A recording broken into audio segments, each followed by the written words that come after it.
Paul Ryan is the new Speaker of the House, and immediately he had to deal with a $2 trillion budget that was proposed and that had to be agreed upon. Now, it's government funding, it's a tax cuts package, so obviously a lot of that the Republicans are in favor of, and the government, believe it or not, even if you're a Republican, has to function.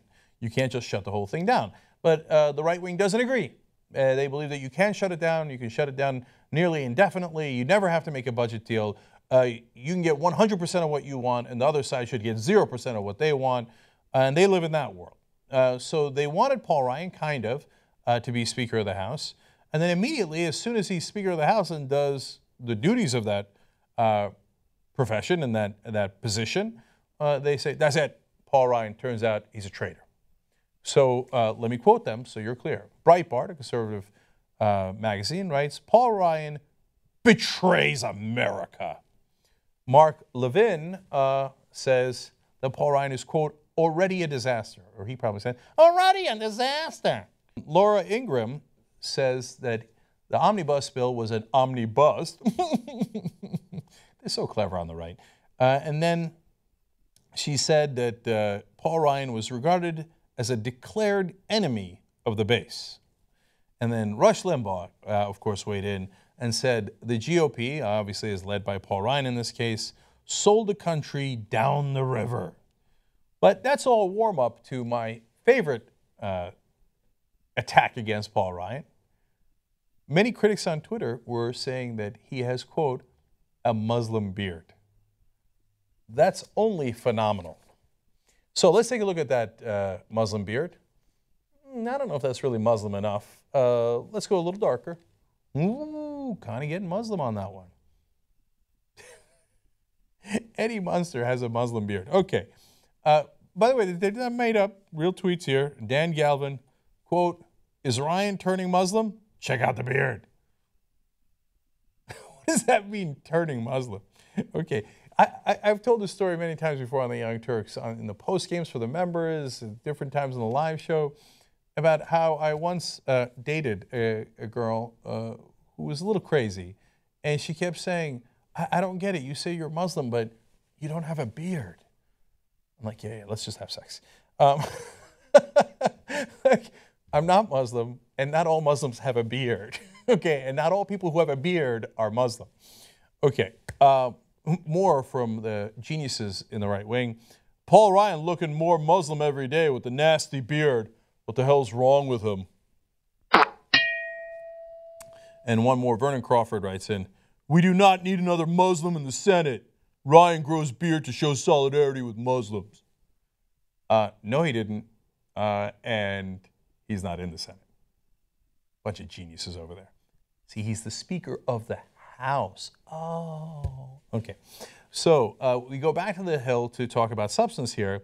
Now, Ryan has repeatedly stressed, they explain, that the bipartisan funding agreement lifted the 40-year federal ban on crude oil exports and renewed hundreds of billions of dollars in tax breaks for U.S. businesses and families. So Representative Ryan is basically saying, I don't get it, man. I gave all the multinational corporations tax breaks. That's my job as a Republican. What are you guys complaining about? But he wants to backpedal a little bit and simply say, it wasn't me. He says, but in a nod to the critics, Ryan has also emphasized that he inherited the flawed omnibus from his predecessor, ousted Speaker John Boehner, and that the cake was, quote, already baked by the time he was handed the reins in late October. Now, the Freedom Caucus is the most extreme right-wing of the extreme right-wing Republicans in Congress, which they're almost all extreme right-wingers. But these guys are an absolute la-la land. They all voted against it. They're like, oh, yeah! There are still taxes. The government still functions. Bah! Right? So, nonetheless, they said, well, he's kind of right. I mean, Boehner handed this off to him at the last hour. I don't know what he was supposed to do with it. We vote against it, but we're not blaming him yet. A Freedom Caucus leader says, Mr. Ryan will need to put real pressure on the Senate in the first quarter of 2016, or any goodwill he has will be gone. Meaning, like, so far we've got goodwill. We're not talking crap about him or his Muslim beard. We're going to leave that to the pundits. But he better really put the screws on the Senate to get us more tax breaks for our rich donors. We believe in freedom. So the Speaker, in order to make it up to these right-wingers, and remember, Paul Ryan, massive right-winger. He's not at all a moderate. He's on if there is a cliff anymore, he's on the edge of the cliff. These guys are off the cliff in how right-wing they are.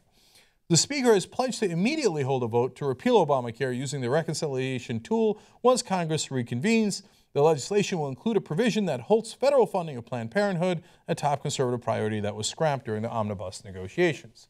So he's like, don't get me wrong.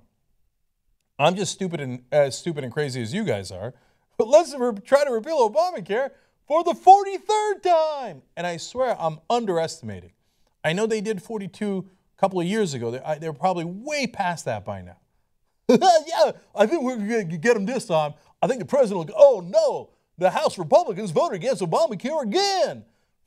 I guess I won't veto it.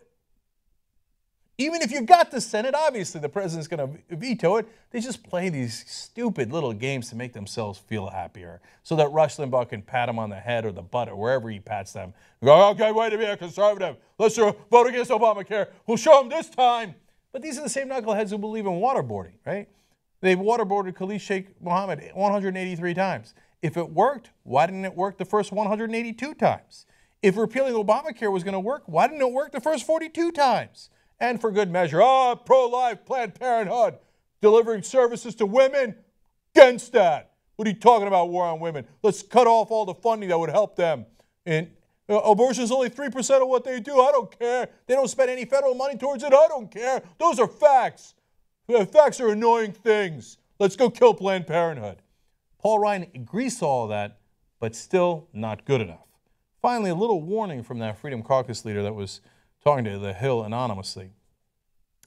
About Paul Ryan, he said he's made promises that next year will be different, that Harry Reid has agreed to take up spending bills.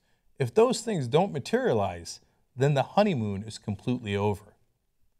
Oh my God, this was the honeymoon? When you accused him of being a Muslim because he had a beard, that was the honeymoon? Now, I know that wasn't the Freedom Caucus guys. That were all the guys on Twitter and all the different websites and talk show hosts. But I wouldn't call this a honeymoon under any circumstance. If that's the honeymoon, I don't want to see the wedding. I don't want to see the marriage. That is going to be a disaster. And it can't help but be a disaster because these guys are the barbarians and they're not at the gates, they're over the gates. They've taken over the asylum. And so they will not agree to anything that is sane or rational. So Paul Ryan, good luck to you and your beard.